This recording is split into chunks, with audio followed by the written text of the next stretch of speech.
Assalamualaikum warahmatullahi wabarakatuh. Nama saya Afifur Rahman, NIM 19202100097 dari kelas HES 3C.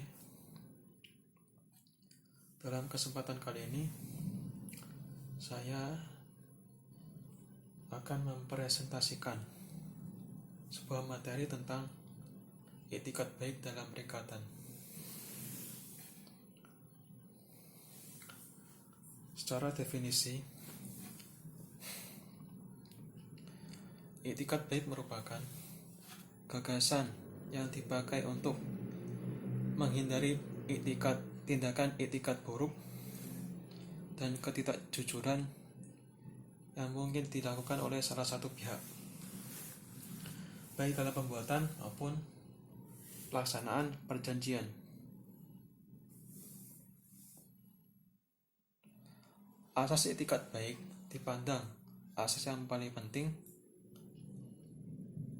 dan berpengaruh dalam perjanjian. Namun, tidak ada definisi yang komprehensif yang menyatakan secara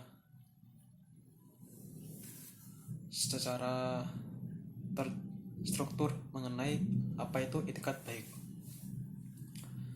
Jika dilihat dari dalam pasal 1338 pasal, jika dilihat dalam pasal 1338 KUH Perdata ayat 3, etikat baik adalah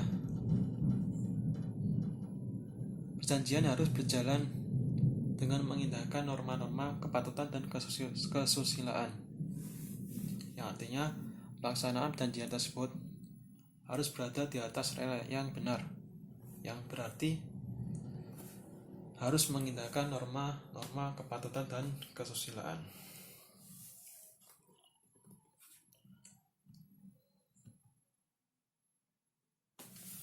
Etikat baik bisa diartikan dalam dua arti, yaitu satu, etikat baik subjektif dan etikat baik objektif.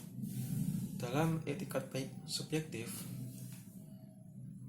etikat baik terletak dalam sikap batin seseorang yang memiliki arti kejujuran dan bersih.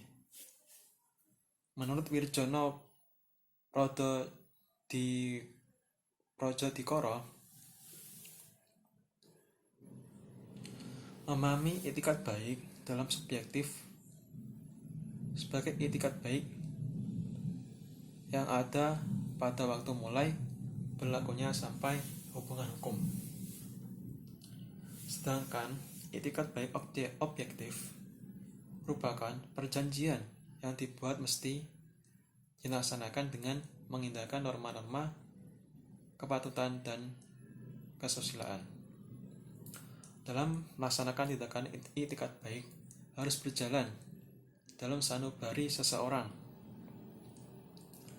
berupa selalu mengingat bahwa manusia itu sebagai bagian dari sebuah masyarakat harus jauh dari sifat merugikan pihak lain. Kedua belah pihak harus selalu memperhatikan hal ini dan tidak boleh mempergunakan kelalaian pihak lain untuk menguntungkan diri sendiri.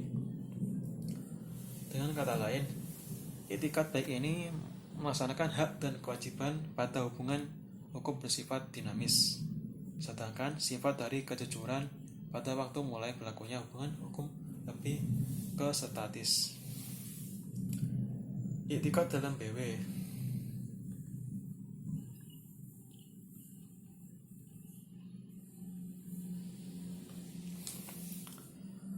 Dalam BW, kebanyakan ahli hukum mendasarkan kajian etikat baik dalam pasal 1338 ayat 3 KUH Perdata yang mengatur bahwa persetujuan perjanjian harus dilaksanakan dengan etikat baik. BW sebenarnya memahami etikat baik dalam berbagai bentuk. Tidak hanya etikat baik yang dikenal dalam ayat 3 pasal 1338, Perdata saja.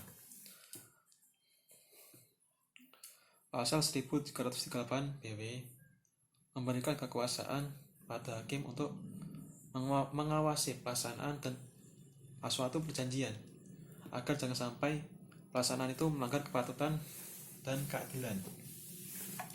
Etikat baik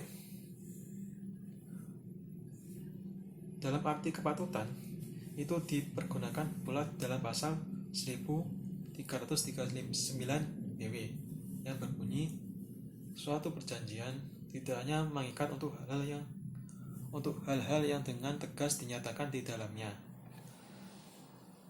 tetapi juga untuk segala sesuatu yang menurut sifat perjanjian diharuskan oleh kepatutan, kebiasaan, atau undang-undang.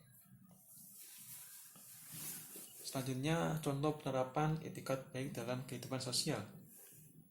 Menurut saya, contoh yang bisa diambil dalam penerapan etikat baik dalam kehidupan sosial itu bisa dilihat dari kita melakukan jual beli online.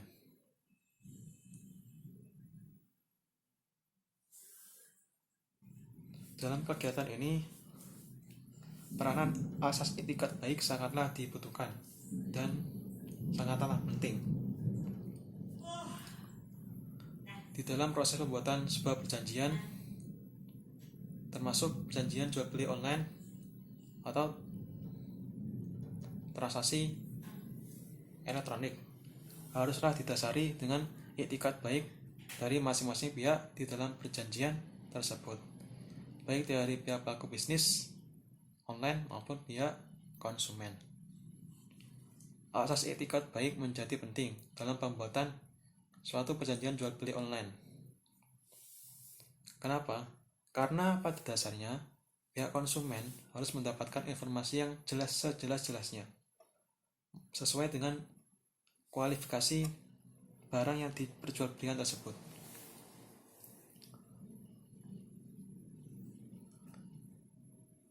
Dan pihak yang menjual barang online tersebut harus dengan etikat yang baik menjelaskan secara detail terkait barang yang akan dibeli oleh seorang konsumen.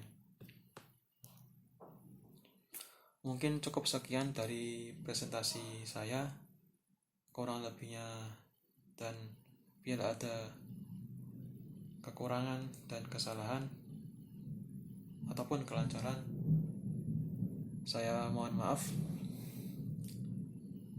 Wabillahi taufiq wal hidayah. Wassalamualaikum warahmatullahi wabarakatuh.